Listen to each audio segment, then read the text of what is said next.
अजिबात दमलेलं नाही. तू इथं काय करतोय? आत्या शोधायला लागली तुला. जा पळ. जाताय म्हणजे बघ. झोप झोप जाऊ ना. अहो काय तुम्ही किती वेळ पेढेच वाटत होतात का? कधीची वाट बघते तुमची. अगं अक्षरा काय सांगू तुला, अगं पेढे वाटताना आहे की नाही एका घरात आमचा अर्धा तास गेलाय बघ. मी सांगतो तुम्हाला का अर्धा तास गेला. यो भाऊ ह्याला वाटत होतं आपण काय निवडणुकीलाच उभा आहे असं प्रत्येक घरात जाऊन ना भाषण करत होता. आणि लय काय काय बोलत होता. तुमच्याबद्दल लय चांगलं म्हणत होता. म्हणला का अक्षरा लय भारी आहे आणि मी लय नशीबवान आहे का तिच्यासारखी बायको भेटली. आणि गावातले लोक बी तुमचं लय कौतुक करत होते. म्हणत होती का असं तुमची जोडी म्हणजे आदर्श आहे. आणि ते म्हणले का तुमच्या जोडीचा सगळ्यांना अभिमान आहे.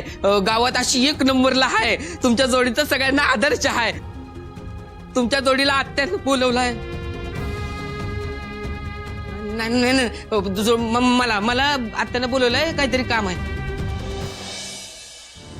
तू बघू नको. जा जा जा. हे बारक्या ना असाच आहे.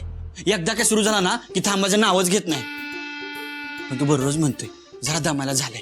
जरा पाठ टेकतो. ऐ ग दमाला झालं. अक्षरा तुला सांगतो अगं प्रत्येक घरात गेलो की नाही पेढे वाटायला प्रत्येक घरामध्ये चाय कॉफी दूध समद दिले बघ प्यायला. अगं पोट असं गच्चम झालंय गच्चम. लयच गच्चम झालंय.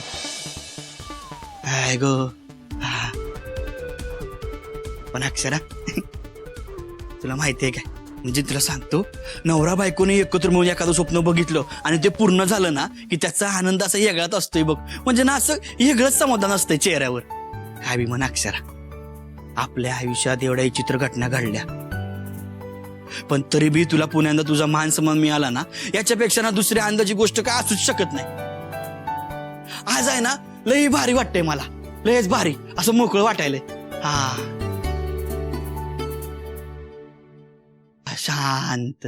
नाही बरोबर आहे तुमचं. पण अहो खरं तर म्हणजे मला तुमच्याशी काही बोलायचंय. बोल की. मी जॉब सोडलाय.